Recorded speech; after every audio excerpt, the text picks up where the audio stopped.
labaran duniya daga gani ya kurji Radio Online. To a cikin labaran duniyar na yau Lahadi 19 ga watan Janairun shekara ta 2025 za ku ji cewa hukumar jin daɗin alhazai ta jihar Jigawa ta kama wa maniyyatan aikin hajjin bana masauki mai kyau a kusa da harami.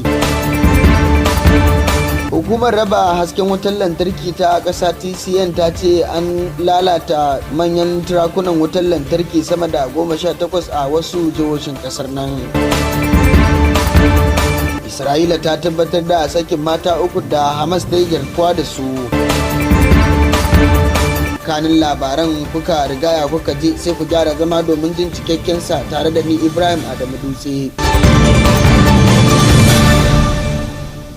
Hukumar jin daɗin alhazai ta jihar Jigawa ta ce ta kama wa maniyyata aikin hajjin bana masauki mai kyau kusa da harami domin samun damar yin ibada a kan lokaci. Darakta janar na hukumar Alhaji Ahmed Umar Labbo ya sanar da hakan a lokacin ganawa da wakilinmu daga ƙasa mai tsarki. Ya ce jami'an hukumar ƙarƙashin jagorancinsa sun yi aiki tukuru domin kama wa maniyyata aikin hajjin bana masauki mai kyau, kuma hakan ya nuna a fili ƙudurin hukumar na ƙara kyautatawa maniyyata a lokacin aikin haji. Darakta janar na hukumar alhazan ta jiha ya kuma shawarci maniyyata aikin hajjin bana da su tabbatar sun biya kudadensu na aikin haji a kan lokaci domin baiwa hukumar damar kammala shirye-shiryen aikin hajjin bana a kan lokaci. Hukumar raba hasken wutar lantarki ta ƙasa TCN ta ce an lalata manyan turakunan wutar lantarki sama da 18 a jihohin Rivers da Abia da kuma Kano a tsakanin ranakun 9 zuwa 14 ga watan Janairun 2025. A jihar Rivers an lalata turakunan wutar lantarki da ke kan layin Owerri mai KBA 132, yayin da a Abia aka sace wasu manyan wayoyi da wasu sassan gine-gine na turakunan da ake yi wa gyare-gyare.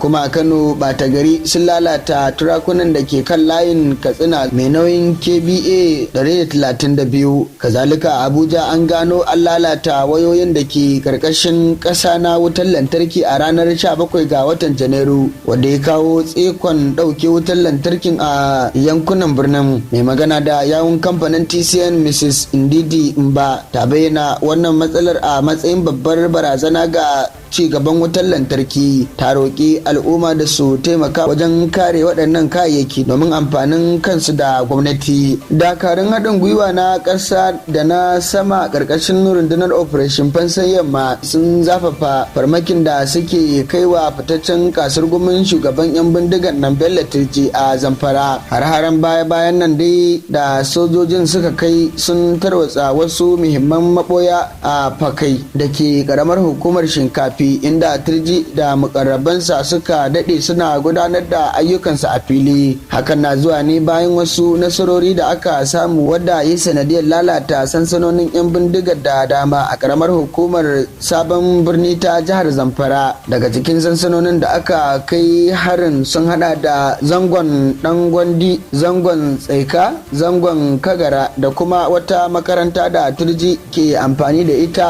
wajen adana kayayyakin abinci da makamai, inda sojojin suka kona makarantar. Rundunar mayakan Turji sun sami gagarumar asara kuma an kashe ɗansa da wasu da yawa daga cikin mayakansa a yayin kai farmakin. Mataimakin shugaban kasa Kashim Shatima ya bar Abuja zuwa Davos, Switzerland domin wakiltar Najeriya a taron shekara-shekara na tattalin arziki da na duniya na 2025. A wata sanarwa da mai magana da yawunsa Sterling Kocha ya bayyana cewa mataimakin shugaban kasar zai haɗu da shugabannin duniya da manyan 'yan kasuwa da wakilan abokan ci gaba don tattauna halin da tattalin arzikin duniya ke ciki da hanyoyin da za a inganta shi. Kashim Shatima zai halarci tattaunawar da taruka daban-daban, ciki har da taron bankin ci gaban Afirka da ya shirya mai taken tasawirar haɗin gwiwar jari don kasuwancin ci gaba na Afirka. Haka kuma za a tattauna batun kasuwancin zamani a matsayin jigon ci gaba a Afirka don tallafa yarjejeniyar ta fannin kasuwancin zamani.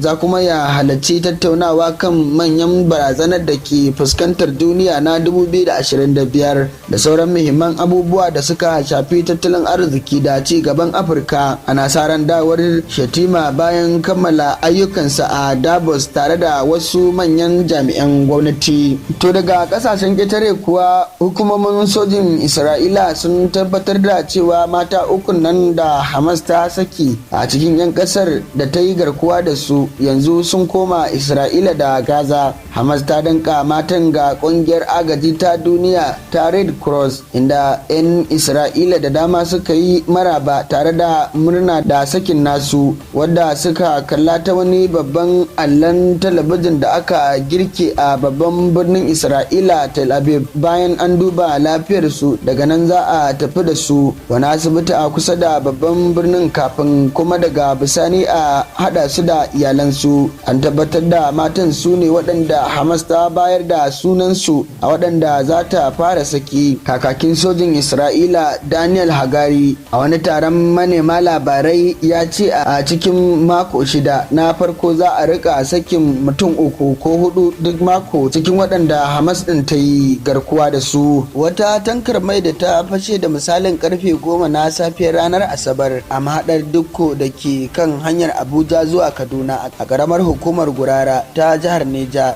da mutane 60 suka rasu, wasu da dama kuma suka jikata. Yawancin mutanen da suka rasa rayukansu sun mutu ne sakamakon mutanen da suka je ɗebo mai daga tankar kafin ta fashe. Kwamandan hukumar kiyaye hadura ta ƙasa ya tabbatar da faruwar lamarin da kuma adadin waɗanda abin ya shafa. Ya bayyana cewa an ci gaba da aikin ceto kuma an ɗauki matakan tabbatar da tsaron masu amfani da hanyar, sannan an kawar da cinkoson ababen hawa a kan hanyar Abuja zuwa Kaduna. Ya ce sun ci gaba da binciken kan yadda mai ya fara zuba daga motar da kuma yadda mutane suka yi tururuwar ɗibar mai ɗin. To a ƙarshe, wata kotun tarayya da ke Lagos ta bayar da umarnin kama Emmanuel Okwu, wani ma'aikacin rukunin kamfanin Dangote, bisa zargin damfarar kamfanin naira miliyan 735.248. Mihira Diende Dipolu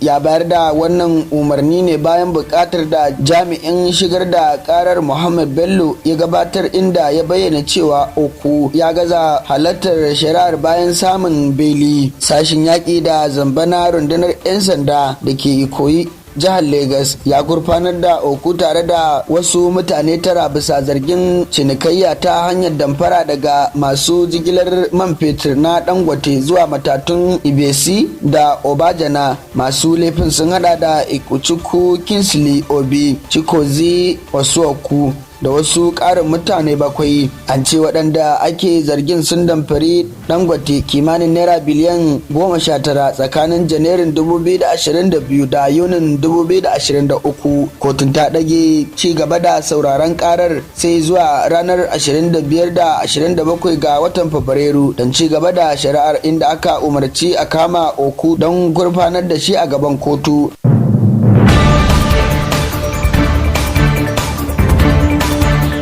To labaran kenan a madadin sashin labarai da al'amuran yau da kullun na Gani ya Koriji Radio Online, editan da ya tace labaran duniyar Muhammad Sardauna, ni da na gabatar Ibrahim Adamu Dutse ke cewa mu wayi gari lafiya.